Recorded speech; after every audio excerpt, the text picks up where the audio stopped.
include the huge library that I'm sure is surrounding him.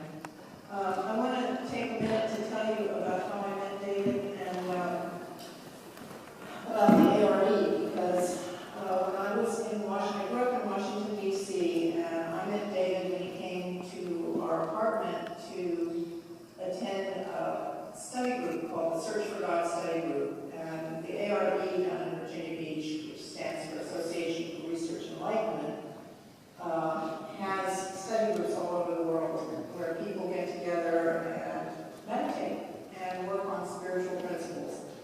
And when he came to that, there was one gentleman there who was the head speechwriter for Gerald Ford when he was vice president and president. And he took one look at David and said, "That man's for you." And I said, "Oh, come on, Mill. His name was Mill Friedman, not the economist. But I said, "Come on, he's not for me." He said, "No, I think he's for you." Well, it took quite a few years before both of us decided that Mill was right. But by golly, he knew the first time he met David that we were meant to be together. And David was very committed to that group. And then in our later years, when we had children, we decided to go to the ARE family camp down in Rural Retreat, Virginia, and it became a very important part of the upbringing of our children, because there they learned a lot about self-esteem and about nurturing and about being allowed to be vulnerable around people and supported by friendship. The list goes on and on. It was a huge thing for all of us. They got to see parents acting like crazy campers. and one of the things, we were very grateful for camp for all that it did for our kids. And until the end of his life, David was very involved. He was on the board at ARE in Virginia Beach, and he was on the board of the ARE New York office. And he also attended a study group in this area. So it was a strong commitment to stay with him for his entire life. When we were at camp one year, there was a pilot there who read a poem at Vespers, and David loved it so much that later on in the year that pilot sent him a copy. And at Christmas, somebody else sent him a copy. So he wound up having 2 copies of this, which some of you may know is called High Flight. And it was written by John Gillespie McGee, Jr., who was a pilot who was shot down over Britain during World War II. But I wanted to share it with you because it meant so much to him. "Oh, I have slipped the surly bonds of earth and danced the skies on laughter-silvered wings. Sunward I've climbed and joined the tumbling mirth of sun-split clouds and done 100 things you have not dreamed of. Wheeled and soared and swung high in the sunlit silence, hovering there. I've chased the shouting wind along and flung my eager craft through footless walls of air. Up, the long, delirious, burning blue, I've chopped the wind-swept heights with easy grace, where never lark nor even eagle flew. And while with silent lifting mind I've trod the high, untrespassed sanctity of space, put out my hand and touched the face of God." So, with that, I also have some other poetry, which was written by David. And I'm going to invite my daughters to come up and speak. I think Lexi will speak first. And this was written for Christmas 2009. I'm not sure, can you read this for me? Yeah. I'm going to choke on this. Well, because I'm not.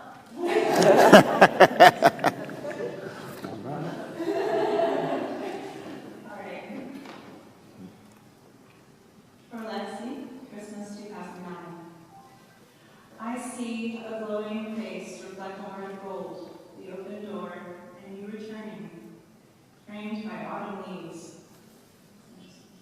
The colors burning. A heart that sings within a frame of grass. Brazen hearts around you, and a glass. The spice you deftly mix, the wine you pour. As friends in laughter share the game, sitting in circles on the floor. I'm grateful for the way you played your part, first opening my life, and now my heart.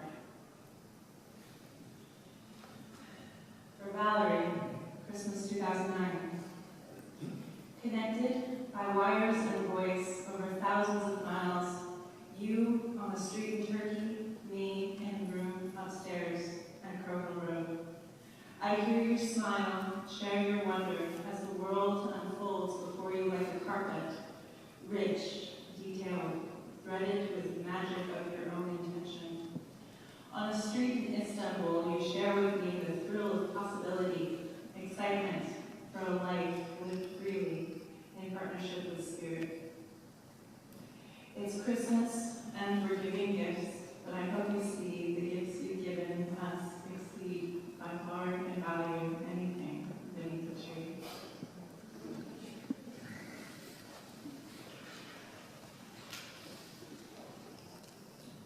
All right, well, it's so great to see everybody here.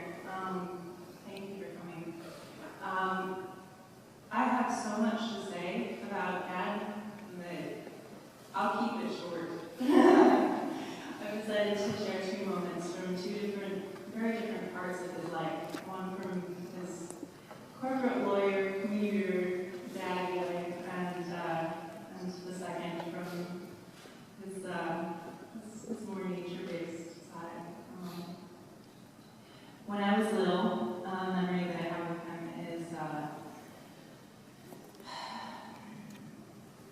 I put my room next to the master bedroom so that I could be closer to him. Here, it was very small, but he decorated it with the universe and bought me this really super awesome glow-in-the-dark globe that he would come home late at night, come up into my room, he would spin the globe and he would point at a certain spot and he'd say, "I'll sing you a song or I'll tell you a story from anywhere in the world. Tonight I'll tell you a story from here." And he would make up stories if he didn't have them already. And I cherish those moments. One of his favorite songs, one of my favorite songs that he would sing all the time is "The Thoughts." And it was kind of like a metaphor for him leaving the next morning. You just come up and throw the guitar at me and you say, you want the song tonight? Always. Thoughts about on a chilly night, you wait for the mood to get him right, and then lost for that night before he reached the town, oh town, oh town, oh. Maybe lost for that night before he reached the town. He ran into his great big den, the last verse, and that's when I feel like we're family again. So it goes through the process of him leaving and then coming back with all the goods. And the next morning I would listen for the door. And the second I heard the door creak open and shut, I would run to the window and I would knock on the window, and it was in Fleetwood Mount Vernon, so he was a walkway from the train station. He would just be walking with his briefcase and I would knock. And he would pretend he wasn't hearing me knocking for a good second, and then just turn up. "Hi, there's my daughter." And we developed this sign where we just say, "I love you" to each other. And then we leave for the day. And we're back late at night and we do it all over again. And on the weekends and on the breaks, we would be traveling 3 hours to upstate New York to our tree farm. That's another side of God. He loved Joni Mitchell and the Beatles' Abbey Road album, and he would just loop them. So I know all the words. There's 3 hours of it, but when we get there, he gets out, he stretches, takes a deep breath, and just smiles with that grin that both of his brothers also mentioned. I mean, it's the Nichols grin. It's just like just satisfied, happy, content, and serene. And he was known to be rotten with a cigar in his mouth, when he should have been working, just hanging out on the side of a tractor covered in mud, with his hard hat on, just enjoying life and taking it all in.